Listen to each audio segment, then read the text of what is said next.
Hello and welcome again to Steve's Longstay Vintage Radio Workshop, and today I'm going to start by asking you a question, if I may. It's a question which I'm sure some of you will understand why I'm asking it as well. How many people have gone online, ordered a radio, record player, TV, whatever, it's been sent up by the person who's selling it, and on the way up from there to here, it has been kicked around by couriers. There's one firm in particular which is named after a Greek god who are known for not doing things terribly well. Harvey, I'm sure you know what I mean there. But when you open the unit and see what's happened, you're quite rightly peed off. So I'm going to look today with this.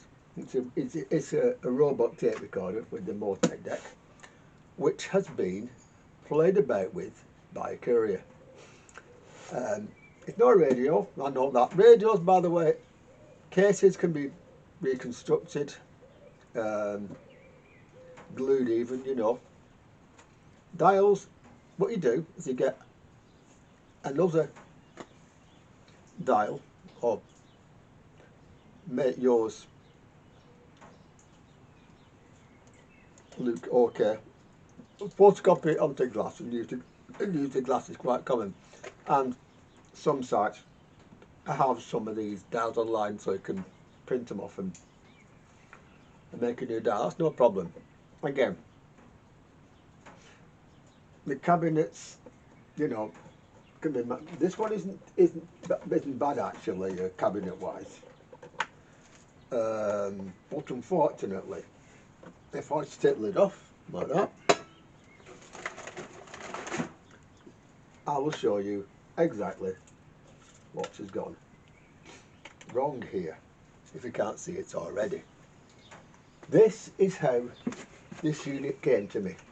Okay, look at that. That lot was in pieces. I threw the pieces away, but obviously, you know, this is going to have to come off here. That's going to go in the bin. Now, in this case, I've got another one of these, so there's not much of a problem there. But it's always worth keeping bits off, bits, because of course you don't know when they're going to come in useful, do you? Like in this case. These are here, these rear hubs are here. This one is okay, and this one is, again, not okay, but I can deal with that down the line if I can get it placed. So we'll take the tapes off as well. Like that, there can go over there. And we'll have a look closer down. Now, this particular tape recorder, these are actually driven by valves. And that is the inside of an EM84. The rest of it, again, glass shard, which mostly I tidied up.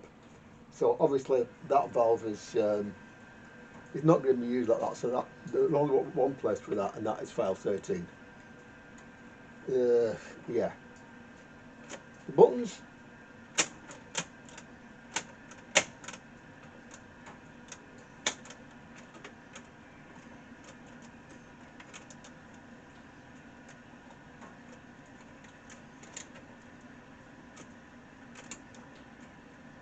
the cord doesn't want to go down even with the button press, so something there, okay.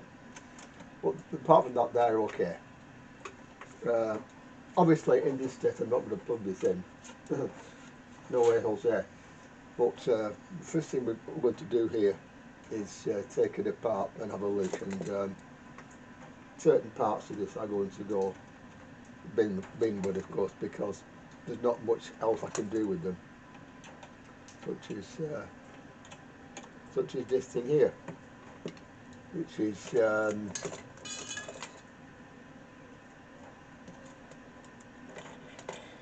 it's just going to come off and go into the bin. And have a look, and I'll look at these buttons here in the process. This deck, by the way, is actually 3-speed, and most of them are. I can't see speed control on this one, but oh yeah, it's there. But the speed control is missing as well, so I'll have to get something to go onto there. I don't know what at this stage, but hopefully something will suffice to do that. Well, that really at the moment is really the least of this machine's worries.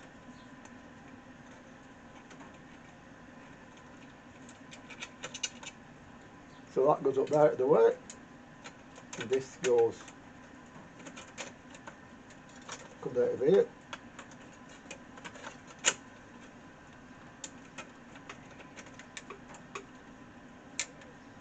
and goes into the bin.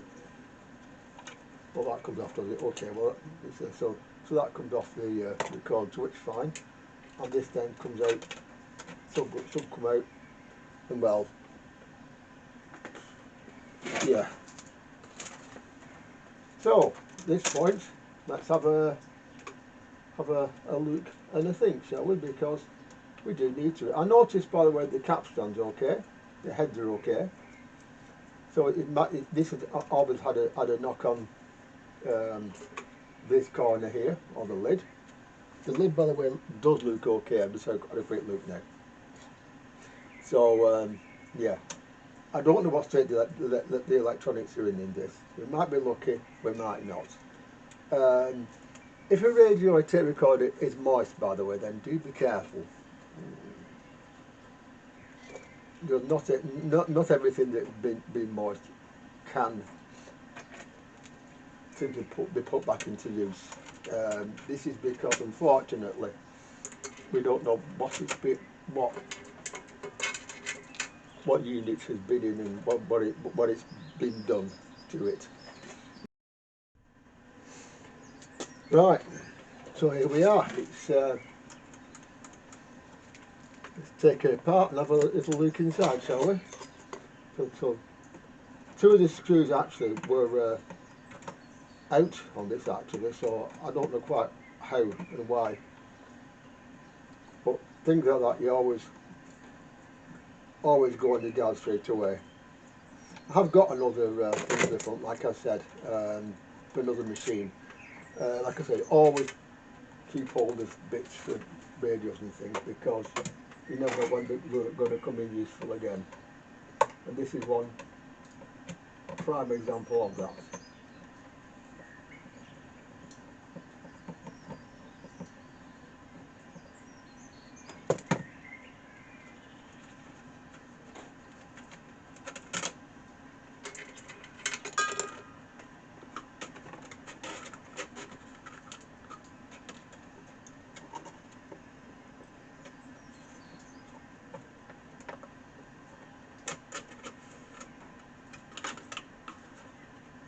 Also look closely at where various screws and things are that need to be removed. I think there's two here as well. So remove them, and hopefully the thing will come out. Then we can have a good look round and see exactly what the problem may or may not be. Yeah, there are two. Yeah.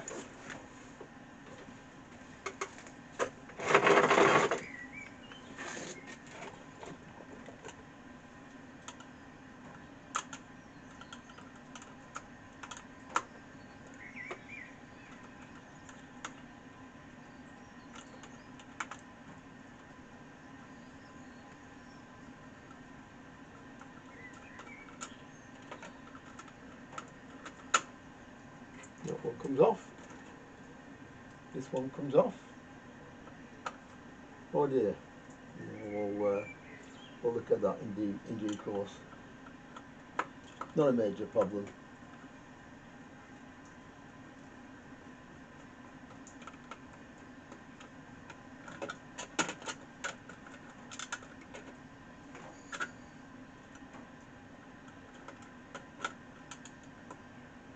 Always try and pick stuff up when you can. because then you know, or tell the seller how you want it, like want it packed. Normally they're okay, but people who aren't technically minded and are just selling what is to them junk from the cupboard, they, they tend not to be so.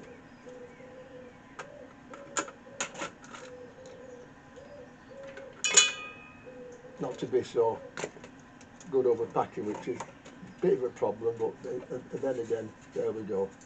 So, yeah, okay, something else. Okay, right, that's okay, that's okay.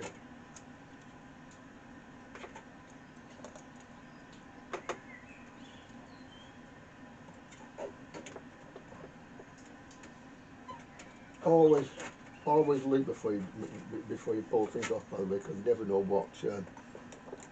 How about this here?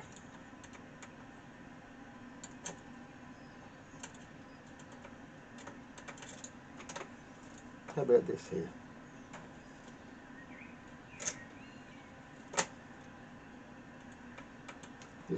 There's two buttons here on the two screws here on the buttons, which I think are probably need to come out as well. If they'll come, right. Well, I'll check with another screwdriver just in case.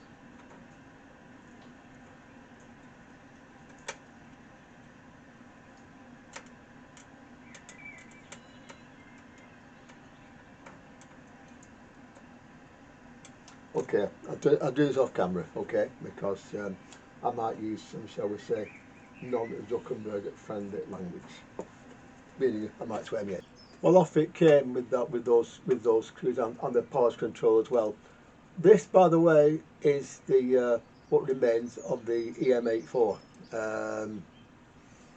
There's still one or two bits of glass knocking around. I'll sleep those up.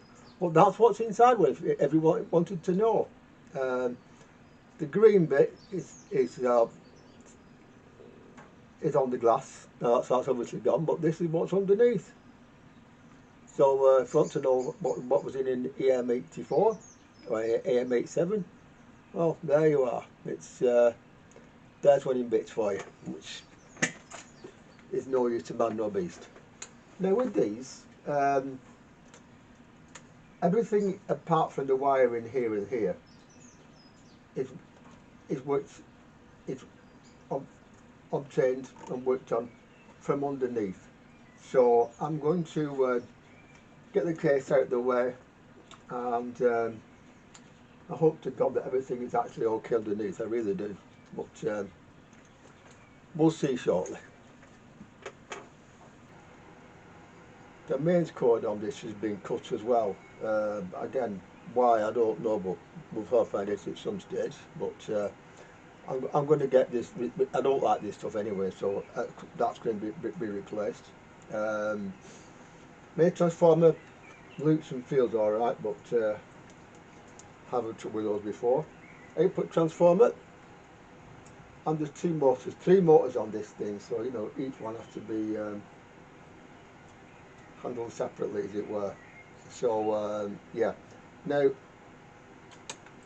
I'm going to actually take the EZ80 out. That will stop any AC getting anywhere else in the circuit apart from here. So all that now, apart from peter voltage, will be dead. So it is safer for the meantime. Yeah, obviously the speaker is in the cabinet end. In this actually, it's these connectors, so it came out fairly easily. But I've got a workshop test speaker, so that isn't a problem. So the deck does look all right actually. So what is wrong with this is probably electronic or electrical in this case. So what I think I might do here is power it up through the quick test here, and see that and find out what works and what doesn't on the motor side of it. The motors these often you need to take them out and clean them as well. So let's get the baseline, shall we, before we go any further. Before I plug this in, I'll just do a few tests on it to see if it is actually doing something or not. I'll switch it to play down there, so you know it should read. I think it's that motor there. I'm not sure which one, but one of them. So we'll do that first of all. Nothing. Okay, fine. Let's try that. Nothing again. Still nothing. Okay. Now with these tape recorders, the on-off switch on these is notorious for being a bit difficult. It's down here, and so what I might well do is just strap it out and try it again. At the moment we're still very much in the is this thing going to survive stage, but I think it is, because everything I work on survives, but it's certainly not an interesting thing to work on in that respect. Actually with these, they generally speaking, they do tend to have a few mechanical issues as well. And the switch is right under there. So what I'll do, I'll take all this lot off, bridge out the switch, and we'll try again. As I said previously, the on-off switches on these do give a problem, and the problem is that the switch on the outside and the bit inside that operates, it breaks here. Yeah. So now what I've done is I've switched it to on. Okay. So now we should, I hope, get something on the meter. If we do, then that'll do for now, or permanently, because of course with anything like this you'd never leave it switched on and plugged in when you're in the room. So when you think about it, you know, if it's on at the switch, then you're in the room. If not, then go away. And it still says nothing. Still says bugger all. Okay.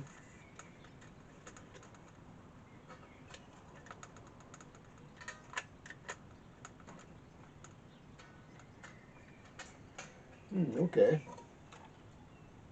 Be like that then. Be like that.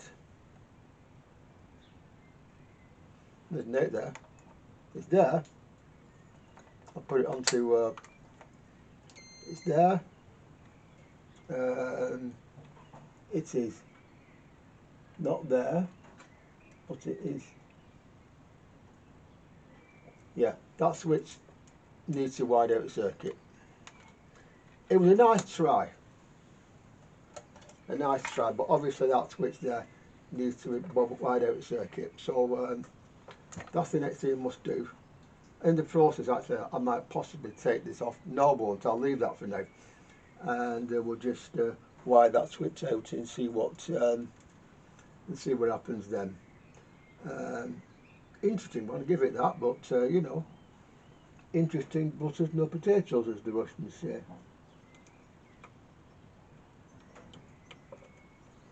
Yeah, that goes into there. Okay, so now let's just check again. Check again, you know. So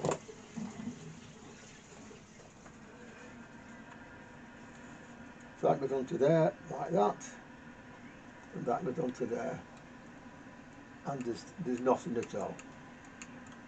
So that switch is obviously not a happy bunny. The other one, of course, is that one, which goes to the transformer as well. So, is there anything there? No, there isn't. And is there anything there. No, there isn't. Okay, fine. Well, in that case, I'll I'll take that switch out of circuit.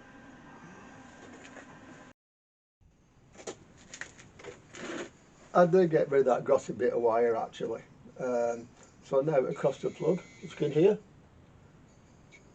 we're getting a reading.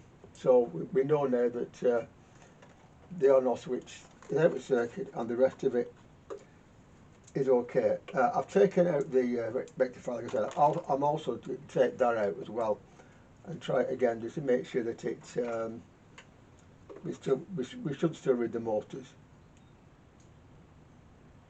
which we do. So we know that both sections of the circuit, of the mains input circuit, are doing something. Now I've got to put this back in, and well, we'll try it.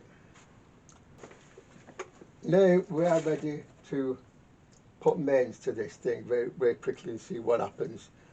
One thing I will say with these is that they are prone to power supply issues, and I'm almost expecting that. That's why I took the EZ88. So let's put it on. First of all, rewind. Okay. That's okay. That's okay. I'll worry about that later on. Now, of course, we'll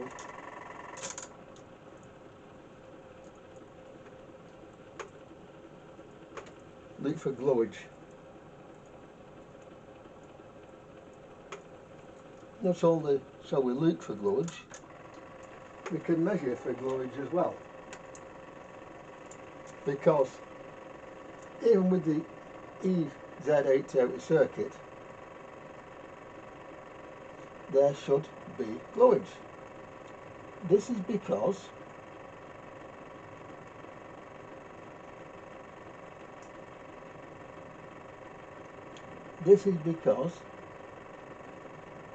they run on 6.3 volts AC, the valve heaters, so, and there's not a lot of that. 1, 2, 3, 4, 4, 5, 6. Okay, it's out there. Okay, so we'll check and make sure we've got that's okay. Yeah.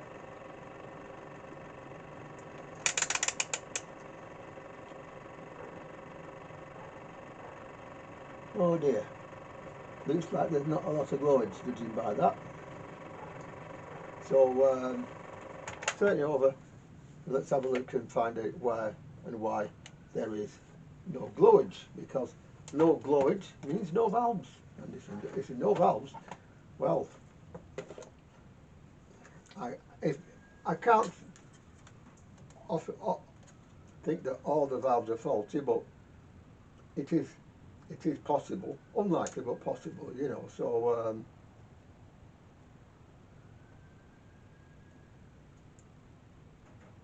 yeah. So what I could do is, if I put the EZ80 in here and see if it lights up. Now I know this is stupid, but with no HT around anywhere, all it would do is light up the heater. That's all it will do. So let's put an EZ80 in here very quickly and see whether there's any glowage in that. If there isn't, I'll have to look inside and check things again, won't I? But don't forget, this machine has been misused by the couriers, so there could be anything wrong here, couldn't there?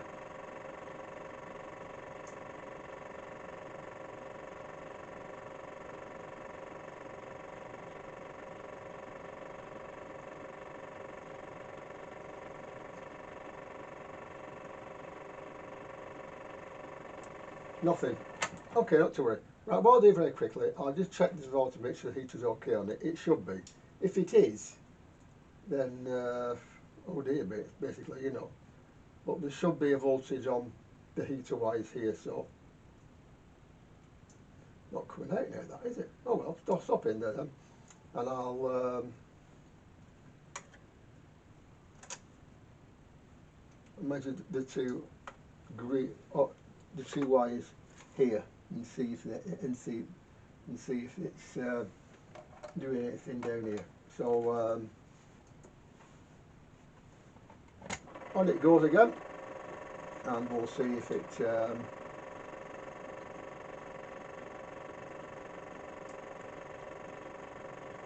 does anything, shall we? Chances are it won't, but we'll certainly find out.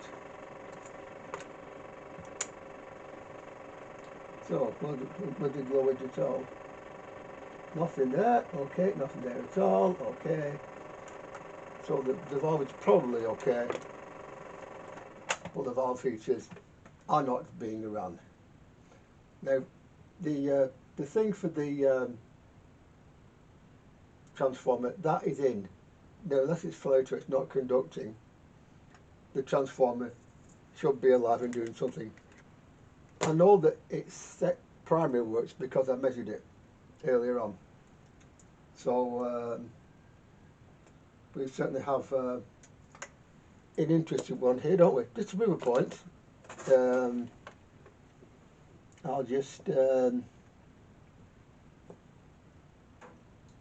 check this one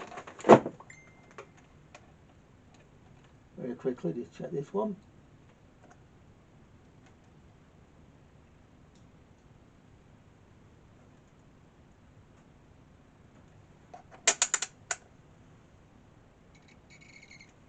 Yeah, that's okay. Pins 4 and 5, that's okay. So it's obviously therefore something in the circuit itself. So with the deck sort of working now, time now to go and have a look at the electric to find out what's going on there, because something obviously is. Right, well, with this now, won't be leave it, but coming back to it today, I have got lumens out of it as well, so it's obviously doing something right. What I will do, however, is I'll check on the EZ80 base here, that what we're getting is the correct number of bolts to see. So that goes into there. That goes into there.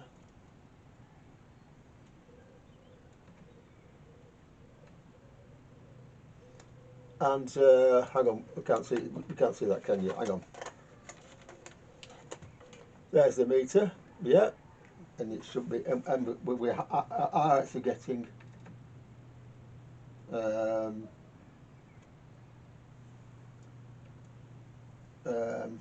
get it there right. 6.7 volts. That's with the valve out of circuit, and that transformer, by the way, is not getting warm. So for that reason, I think that it might be time now to think about putting the EZ80 in and seeing what happens then.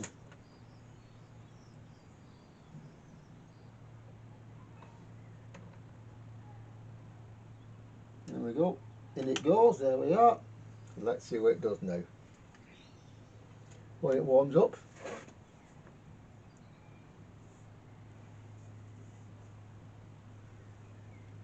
If it's going to warm up, it should do. I'll check on the 8-put transformer, because that should have something approaching full HT on it. That's the deck, by the way. So put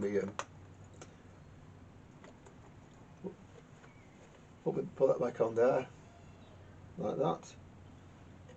Put that onto there, and put this down to here, and then of course running with DC. So there we are. So 600 volts DC, 26.7 volts there, and that's still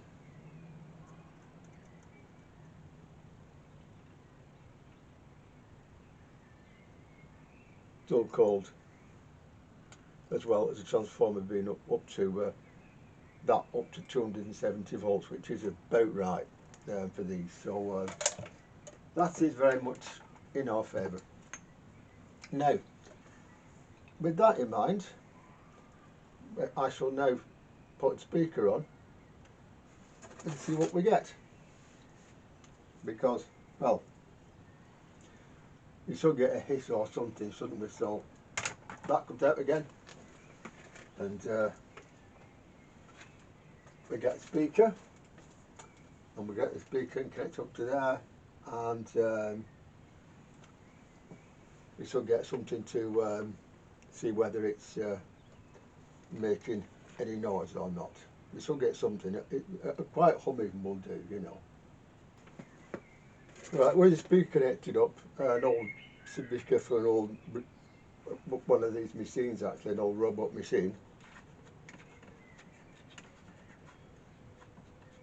There's a little bit of crackle there, and for the speaker, a small tiny bit of hum, which suggests that that cap there is likely to be okay. So now, of course, I've got to change some caps on the amp, obviously, because there's 2 or 3 there that definitely need changing for starters. So before I do that, I'll turn the thing around and I'll do the buzz test on the various amplifiers. So, but at the various stages here, just to make sure that it is going everywhere it should do. Because, you know, if it's not, well, we'll deal with that first. Here's the back of the panel with these 2 METS capacitors removed. One was blocking access to the ECL82 and the other one was just here. So I decided I'm going to change them anyway, so there they are. They're both, I think, at 0.05 and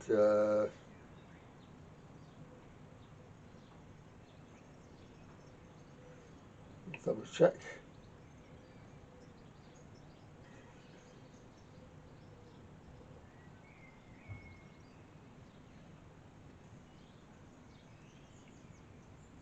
This one is looking like, let's check here, it's looking like a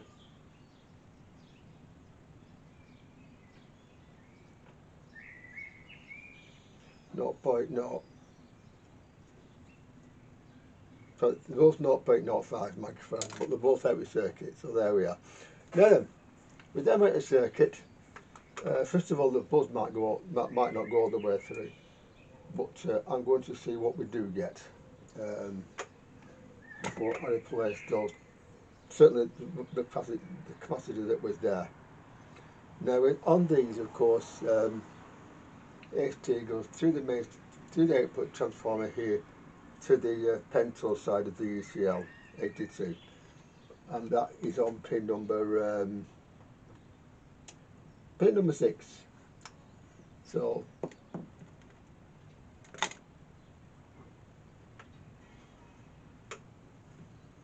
one, 2, 3, 4, 5, 6.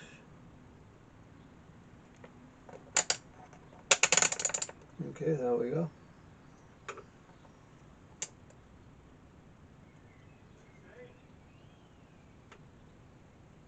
Okay, right, so 6, okay. 18 bolts there. Looks a bit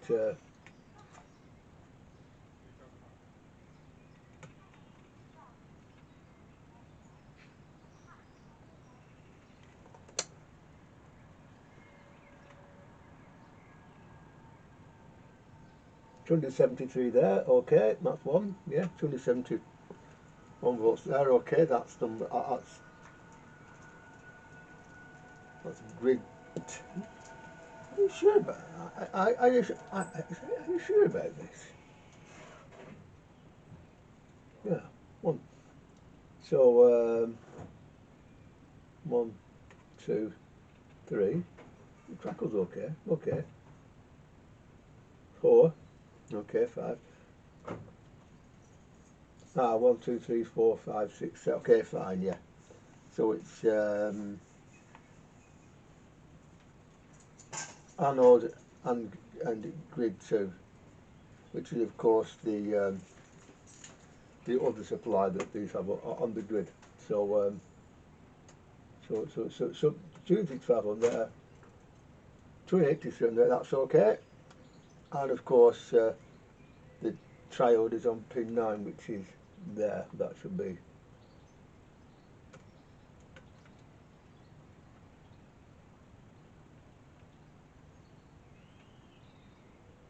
somewhere like there, and that is a little bit low, I think, there actually. Oh, it's there. No, okay, fine. It's, oh, okay. So is that missing? Or low at any rate? Because 19 volts for that triode is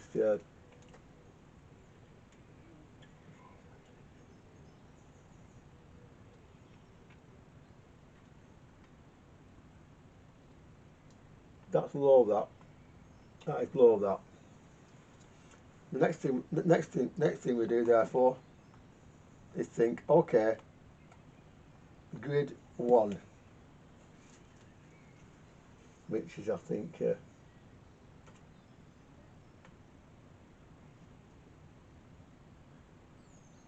don't think I've even taken the paintwork off.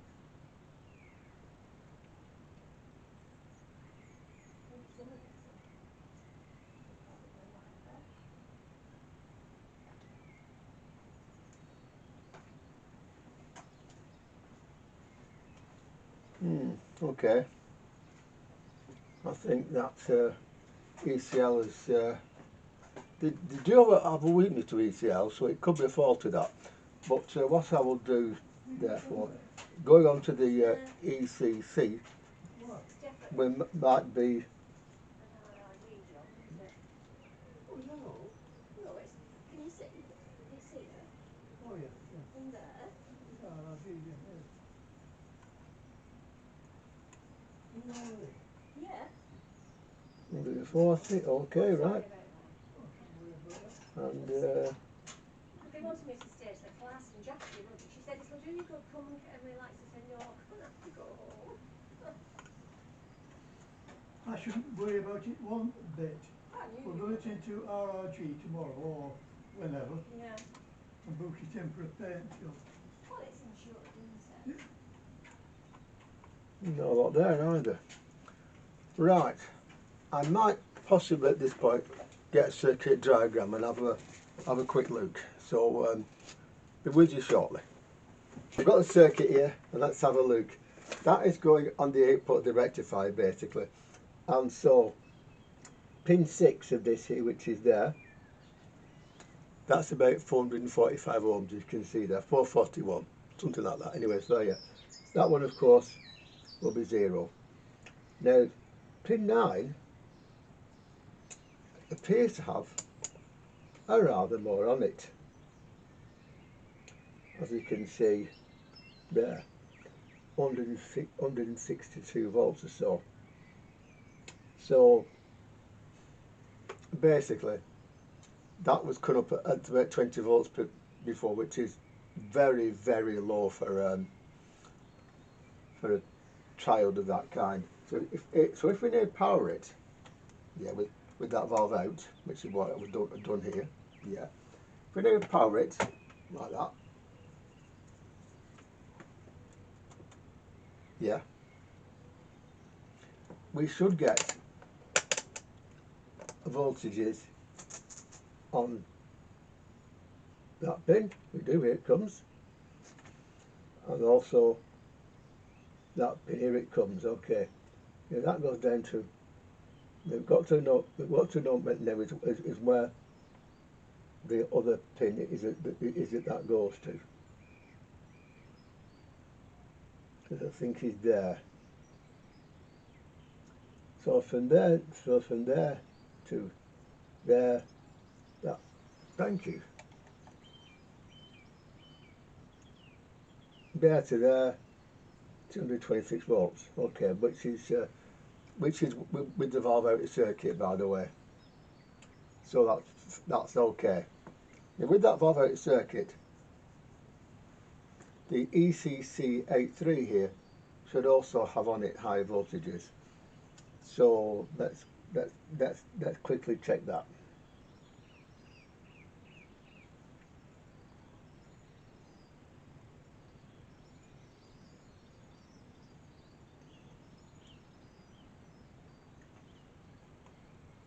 $170 on there, okay, fine.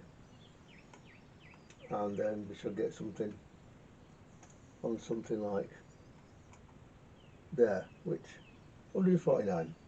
So that's okay. So therefore we know that it'll be either this valve has got internal short circuit, which is possible, or of course these resistors going to there are have gone high in value. I'm looking at R15 and R13 here, particularly near R13. So we'll try and find out where that is and take it from there, as it were. Now, it will probably be R7 and R2, and R6 are around here somewhere as well. So somewhere along the line, there should be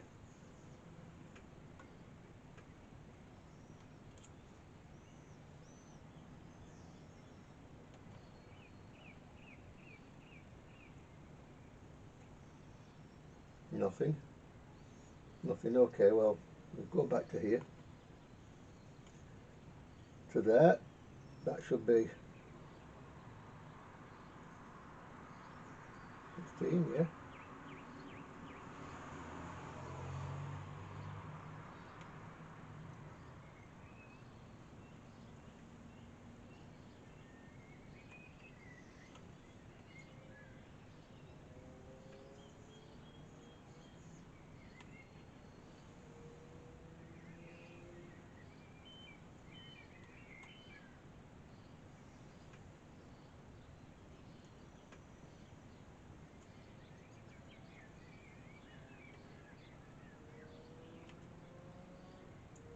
Must goes somewhere else, obviously.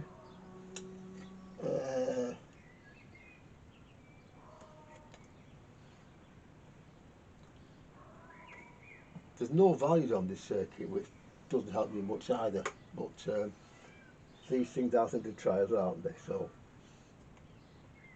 no, it's on there.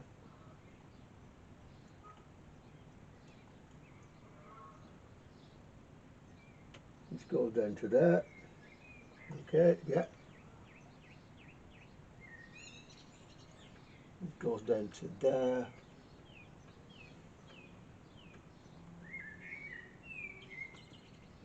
To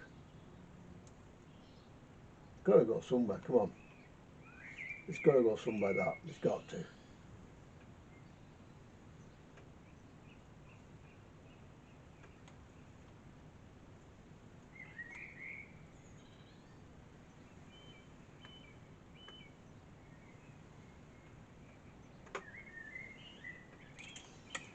Let's have a little look under here and see what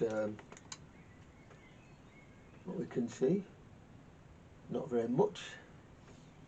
So it goes from, it's going from there really. So wonder where that's going. How about that? Is the 174 on? Okay, yeah, that's okay, yeah, to there, yeah. 35, so it's that one there, okay, so that goes to there, okay. That is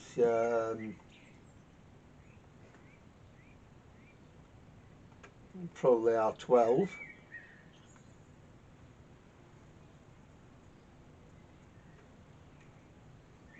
Probably R12, that. This goes to, stop on there, you. So that probably goes to there.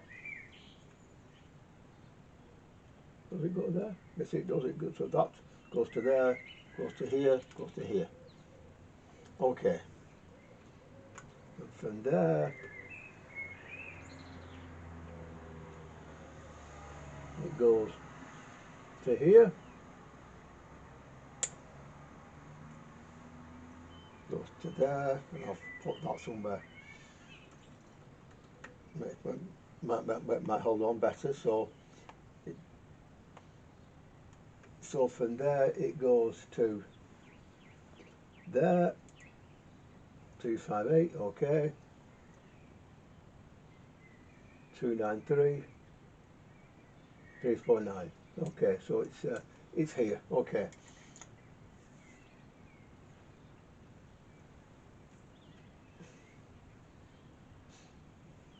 So going back to the circuit,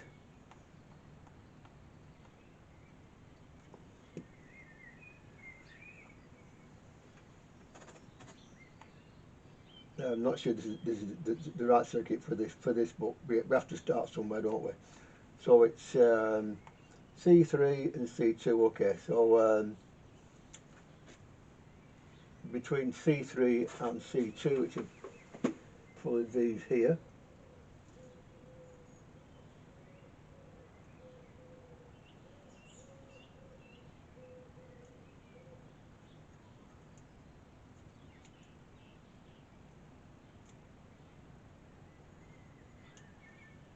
One, I'm coming back down here.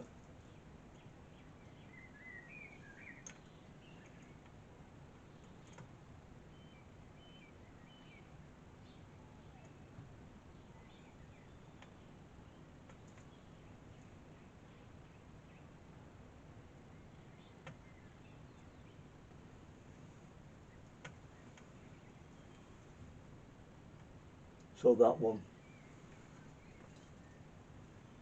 Okay, right, okay. I think I know where I'm going with this.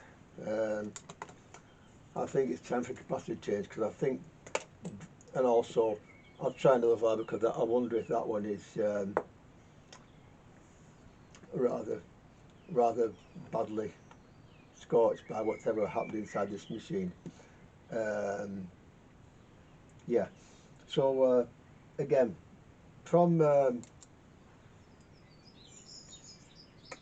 some pin number 1, hang on,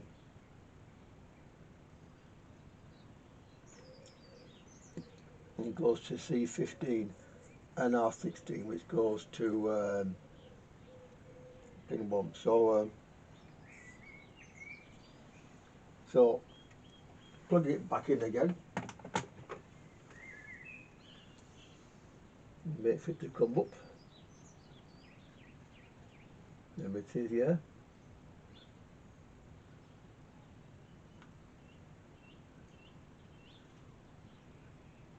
Okay, so that is going out the circuit.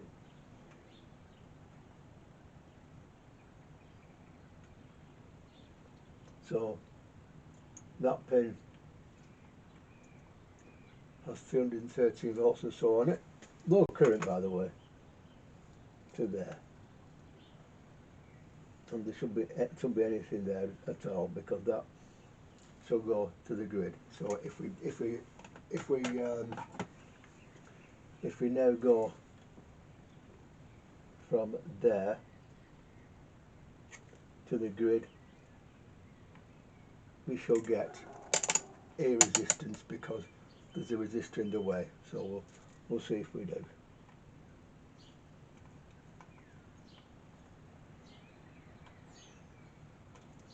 However big it is.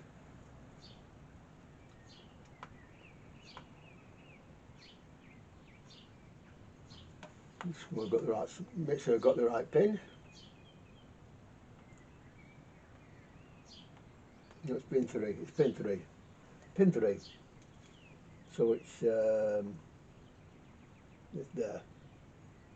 227.8 ohms, which is probably something approaching right.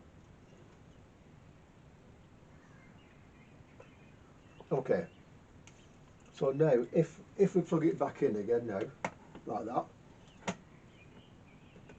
and put the valve in, we should get a buzz, but I'm not going to do that because I'm not convinced at the moment about that valve. So I'll put that aside for now and get another ECL82. But before I do that, I'll change a few capacitors, because not only have I got some of these things to change, there's also some of those plastic, blue and red and yellow plastic ones, and they're always good for a laugh, so we'll change those as well. Caps have been changed. I put the original ECL82 because I couldn't find a workable one to hand. I don't know whether that's 82 or 86 because it's ECL8 and the number has been taken off, so I don't know what that is. Does happen. So on it goes, and I will take I'll take my life in my hands here and go straight onto volume control, because that will test virtually everything. So let's see if it comes up.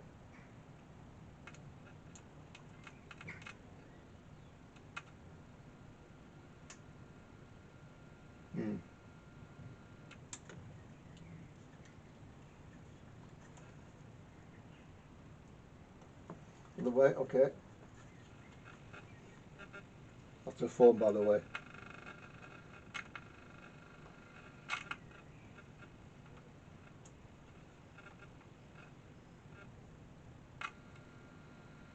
So that then goes to volume control, and then it goes to try something like there. Even better.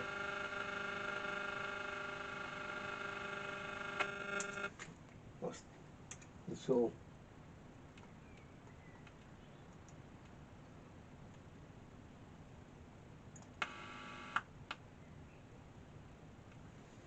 Right, which one of those has a voltage on it? Which one of those has the voltage on it, I said, not come off. There we go. Right, so that one. Okay, fine.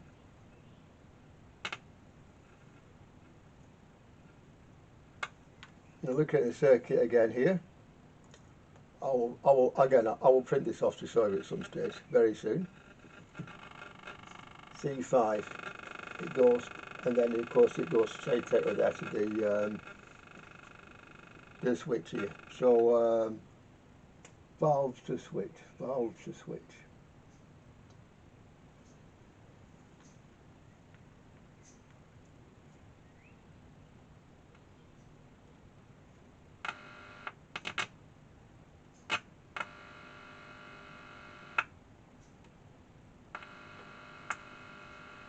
It seems to be okay up to there. So it should also work down to here.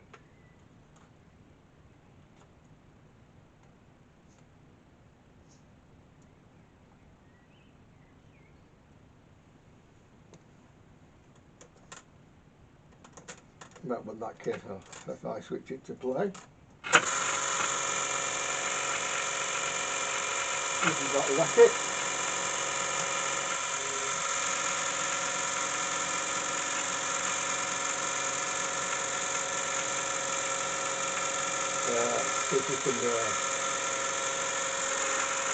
See if we can get rid of that.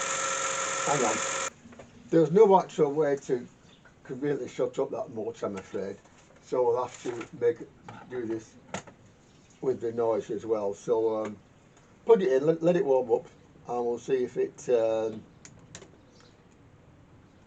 decides to make a noise for us again.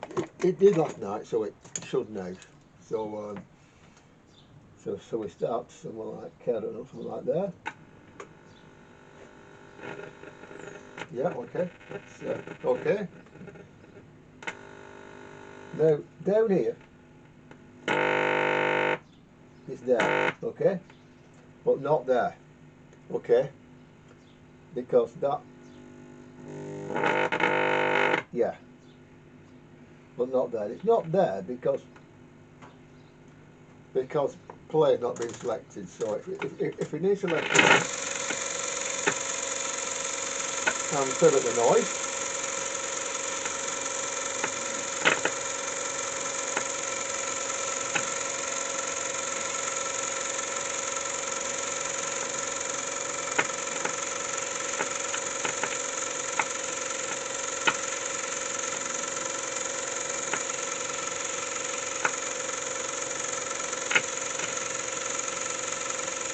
There should be something down here. Can you hear it? It's there. Okay, so something is there. So you know, obviously something is right there. Now that way we've been through this circuit now. So before we go any further, I will actually go through it with you. Copy the circuit here. Again, no component values on this, so I do wonder. That'll help massive, won't it? I bring it the right way up. There we are. So that's the circuit, okay? So now the circuit, yeah. A lot of tape recorders of this kind use the ECL82 as an oscillator as well. This one doesn't. The oscillator is here, okay? It's an EL84. There, yeah? Power supply side of it, down here, like that.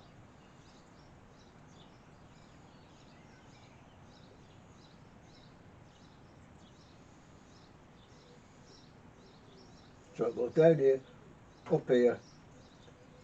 That I don't think is in this circuit. There's no other valves, so I don't think that is relevant to us. But we'll come to it in due course. That's the pencil section of the ECL82 there, yeah. And the capacitor, which we must be changed, is this one here, okay, which has been changed, yeah. Ourselves that one and that one, okay. Also, I've changed these caps on the line as well. So not the ones in the can, but certainly that one. So the circuit is doing something anyway. I don't know what, but it's doing something now. So that's something. Anyway, that is the diagram of the unit. I don't know what that is actually, to be honest with you. But, yeah, that's interesting. That. So if I find it, I'll let you know. But I think this must be the later version. This is the other version, the Robuk 4. So this may be the Robuk 44. I don't know. Valve 5. Also, this doesn't have on it, as far as I can see, the Magic Eye.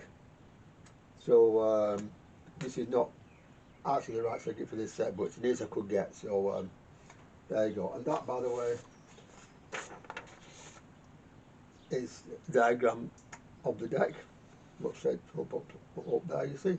And these, like I said, have 3 motors.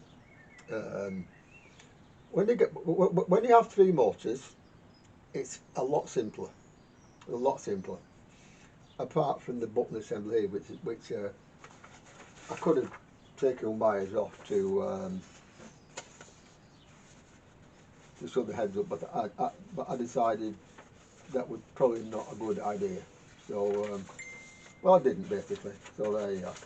And this, by the way, this is the diagram of the circuit for the heads there. You see, circuit for the batteries. Okay. Sorry about that. There you go. So that way up. So 3 motors and the circuit there. Okay. Right. Well, in that case, I'll turn this thing up, right way up, and we'll see what it has to say for itself. Well, here it is on the bench.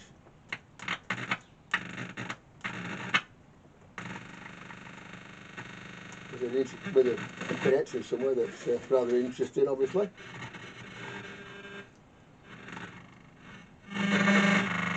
That's mobile phone, by the way. That's what it does.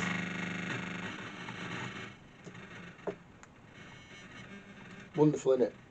So So with these tape recorders, I always remember that a mobile phone is something that they don't find all that friendly. So keep them away. Right, anyway, now we don't know at this stage whether it's going to work, but what I'm going to do now at this stage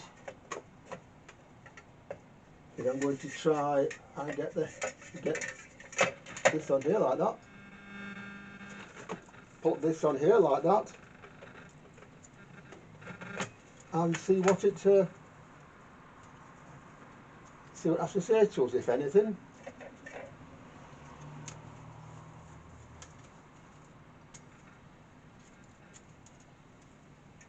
So just give me a minute while I put it in place. By the way, I've also put in on a new EM84, by the way, because the other one was well, damaged in transit, shall we say. So it won't have worked, so I've put a new one in just for the sake of it. Anyway, here we go. Let's see what happens.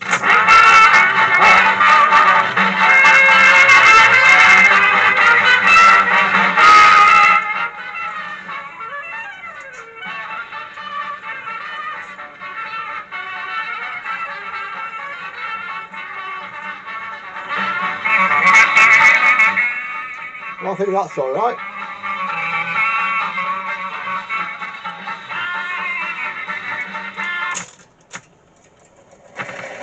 Forward. By the way, with this, you have to put the button completely down to stop completely on these. That's something to remove these. Anyway, let's rewind, and again, button straight down. There you are.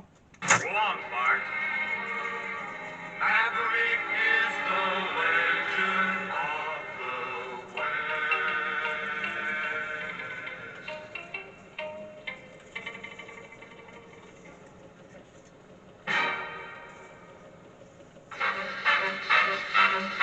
Well, that sounds all right. You just let one for a little while, just if anything pops up. It shouldn't do, but we'll always check it. So I'll run it for a bit and see what happens.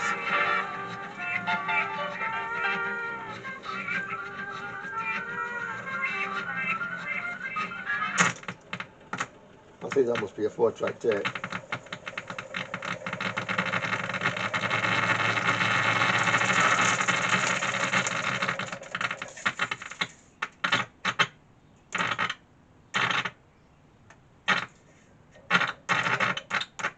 I'll look at that too while I'm here.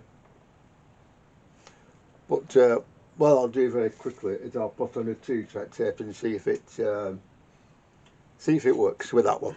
If it doesn't, then then it's probably head alignment that's the problem. Where's my 2-track tape gone?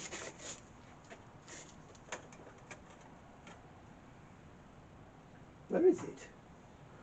Okay, hang on, back in a sec. Well, it's obviously that tape is a 4-track tape. You see here there. Somehow or other, nothing sounds quite so dear. It's not playing 2 tracks there. Caressing when I know. So I'll let it run for a bit and see what it does.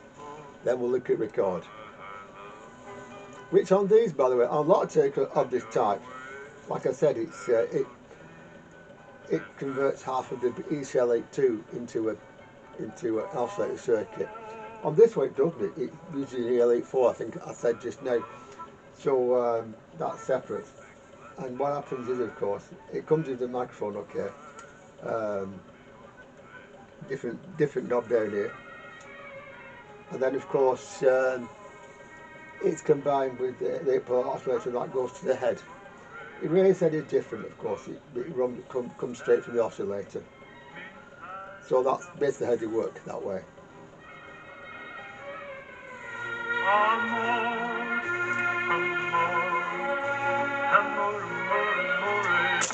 I'll also show you very quickly. In fact, it rewinds very fast actually. Not as fast, I must say, as that one I had several years ago actually. Colorado Studio deck, and that actually went so fast it broke the sound barrier. I kid you not. I finally managed to slow it down, but that's how good these decks can be. This is a 3-motor deck, so 1 motor there, 1 motor there, and 1 motor for the player, which is obviously working fine. So next thing to do, of course, is playback, but is record. But now I might run it for a bit in case something else interesting should come up. I don't want to use this tape anyway for recording because A, it's a test tape, and B, I like it. So yeah. Here's the speed control circuit of the tape recorder in question. By the way, it's amazing what you find in the toolkit. The very thing. So put that aside for now, and I'll go through this very quickly with you. Simply, the knob on the top here, which is there, yeah, goes to 3 settings: 7.5, 3 3/4, and 1.5, 1 7/8, the usual speeds, yeah. And it moves this wheel here up and down. Now the motor had on it a variable speed thing similar to a record player with 3 speeds, and so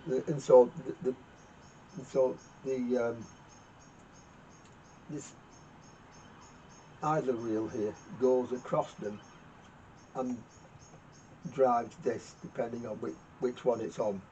That's how it works anyway. So well, at this point I think we should put it on and try it and see what happens. Like I said, it's amazing what you find. So on here it goes, like that I think it goes.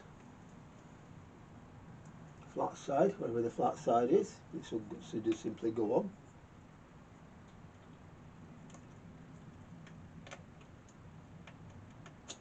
Like that, and you have to tighten that grub screw up, and it's fit to move from speed to speed. I hope.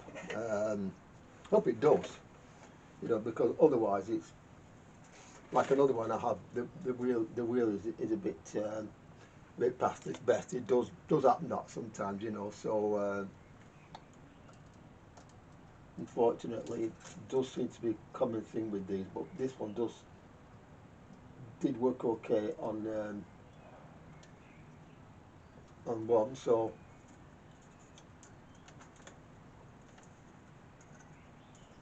there we are. Anyway, if I was to now plug this back in like that and play,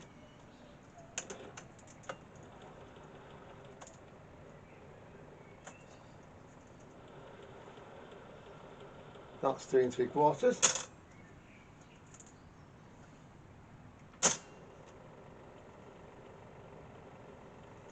Don't know what that one is, but probably 1 7/8. In which case, this one here should be it stops completely. So either this is out of alignment, or the wheel underneath is knackered. One of the two. If it is, then it's not a 3-speed machine anymore. But we'll come to that if we have to. So have a look under here and see if we can put that right.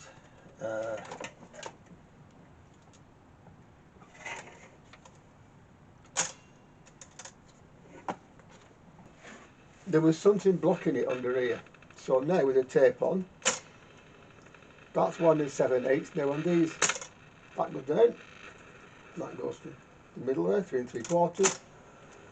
There we go, and also now goes to about there,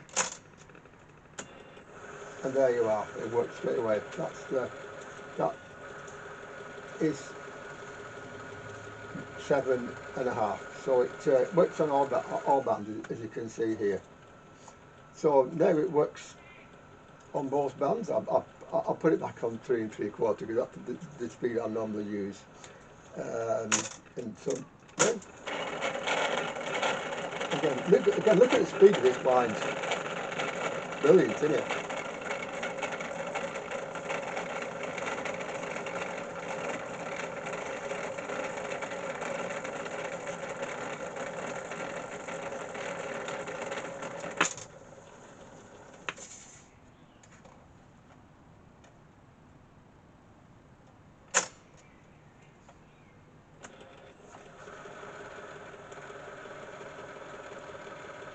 I will have to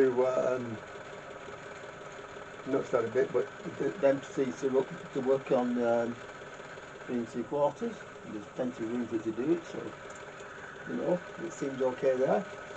So it seems to be okay now on all speeds, which is a relief at any rate. Look at that now, bad enough. Look at that.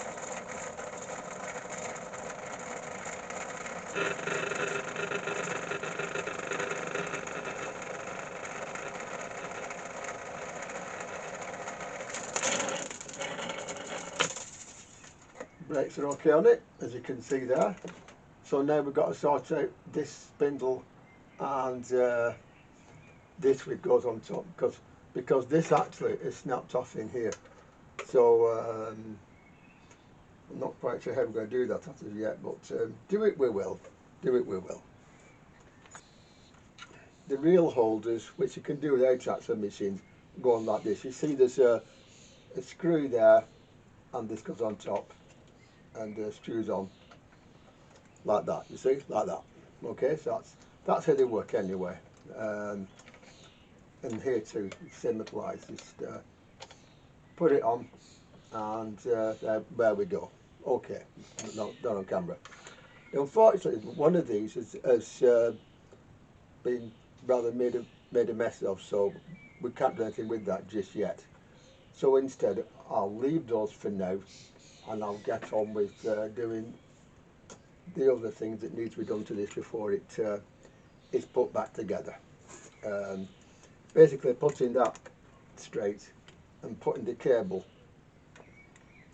in place as well, because it's you know, it goes in the machine and out, so that's got to be seen to as well. So over the machine goes again, and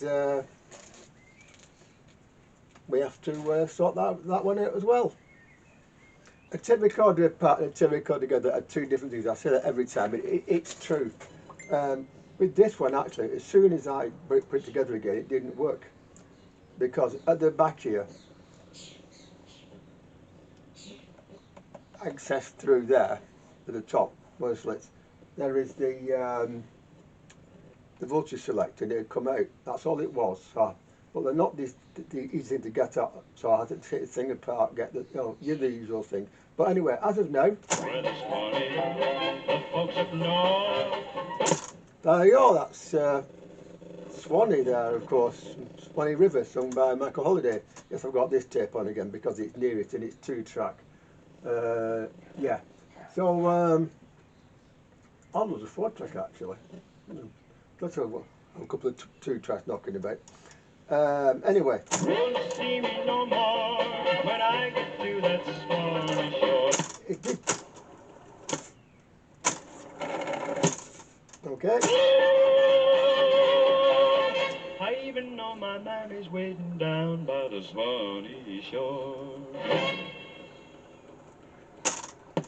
There you go, that's Swanee River. By the way, Swanee actually, the spelling of it now is different because somebody doing roadsides couldn't smell back in the day, that's why it's changed.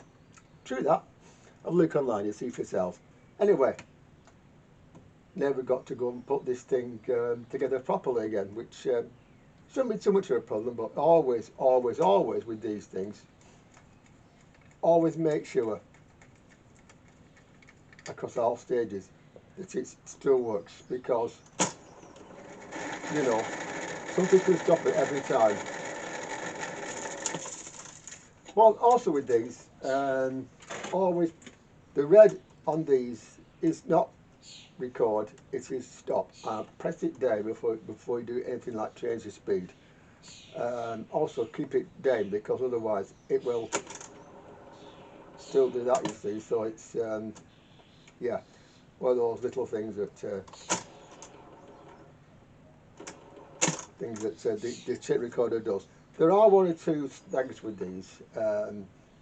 First of all, you take the top off it and you don't get to the right lot. As you can see, there's the head and the indicator tube here. The rest of it is underneath, so you've got to pull out these 4 screws here and lift the thing out, and then you can get to the work as it were. Also, if you're going to put a plug on this, I can make sure that you don't do it until things together, because there's no room in the back for a plug to come through and out. So I'll take the plug off and power it by my quick test over there. Right, on we go, boys and girls.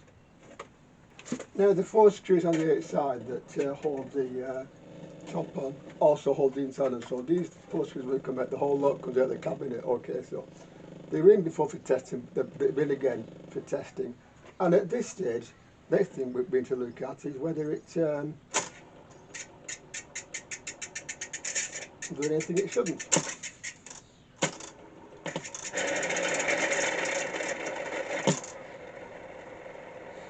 Well, that seems alright to me.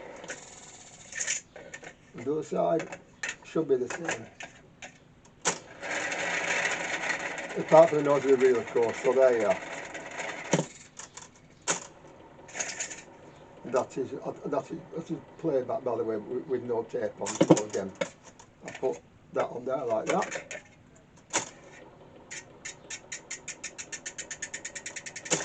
I think that will swap.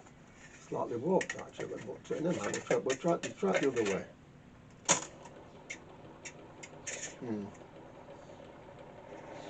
Yeah, that reel's slightly warped, but never mind, at least we know from that it does actually work. So now at this stage again, on with the tape, and again let's see if it plays. If it does, then we're nearly home. Nearly, because unfortunately with these things, nearly does not mean complete.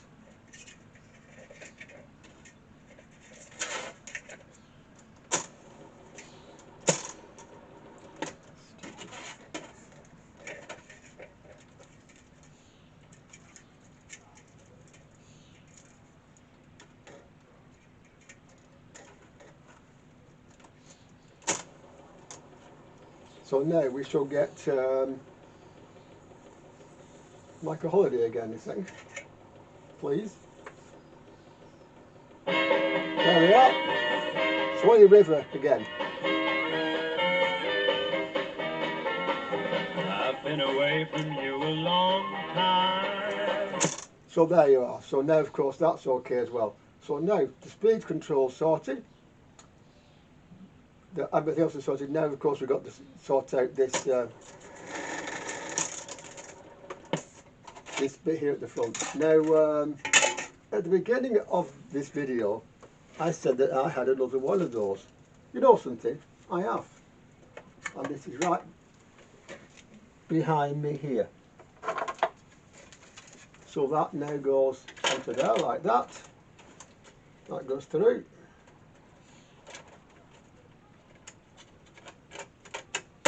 Like that. And so now that is something approaching working. So now it's time to screw that in and try again, basically. Also, of course, there's the pause control, which I can put back on. There you are. So now it's simply a case of putting screws in and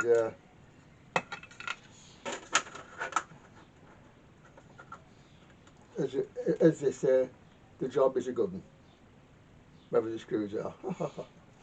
And here it is, assembled and of course back to working ways again. The banjo strumming soft and low.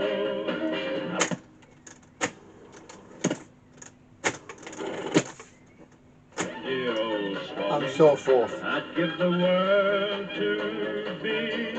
There we are. So it's a working machine, as you can hear. It records as well, by the way, but not on this tape. Anyway, This came in. This thing is new, by the way. And if you ever get offered parts like this, it's worth having them, even to put on eBay, because always somebody wants a part like this, a machine like this. So if you got them to hand, hang on to them. Okay. Same with these. By the way, these things, these are are known to go missing, or in this case to get broken. So I'm waiting for Norman to come and do that, because I really can't. He tried, but we'll try again with that.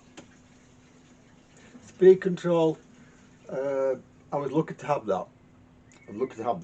But I did. So and it went. Magic card's been changed. EM84. A much better lead has been put on this, because one that we've done it before was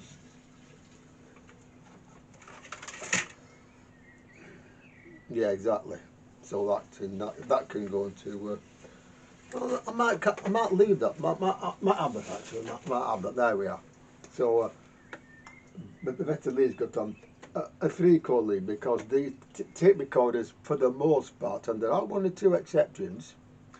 Gallows, I'm looking at you here, don't have a transformer. Most of them do. So it's live in neutral, go to transformer, and that goes after, and the earth goes to earth.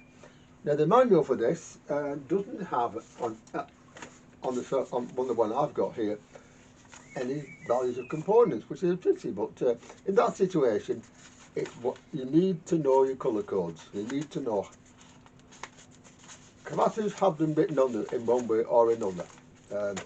Sets with this age, it's really, for most part, just the 0.1, 0.001 microfarads in one way or the other. The other version, of course, 103, 104. Remember them if you want to. Of course, this thing is essential for the internet. Capacitors, that was okay. Resistors, again, same applies. And always check resistors on the meter first before you put them in, because you can misread them, they can be labelled up wrong, so always check them first. Okay. Resistors tend to go high, but this one they haven't, so obviously a good resistor was used in this. Now the manual, like I said, has all the various bits and pieces in it, like how to put things in and how to adjust things and all that. This is actually a 3-speed machine in a small case. Little bit heavy, but for what these are very good machines. Either 2 or the 4-track one. I've only come across the 2-track, but I'm sure there will be a 4-track as well, because in those days they did have those. But a working machine, as always. So for me, here is Steve's Vintage Radio Long Stay Workshop. I'll see you soon. And remember, look after yourselves and each other. May God be with you, whoever he or she is, and be faithful to him and to each other, and of course the hobby. Bye bye. I'm on the phone with the EIXI, even though my bag is waiting for me.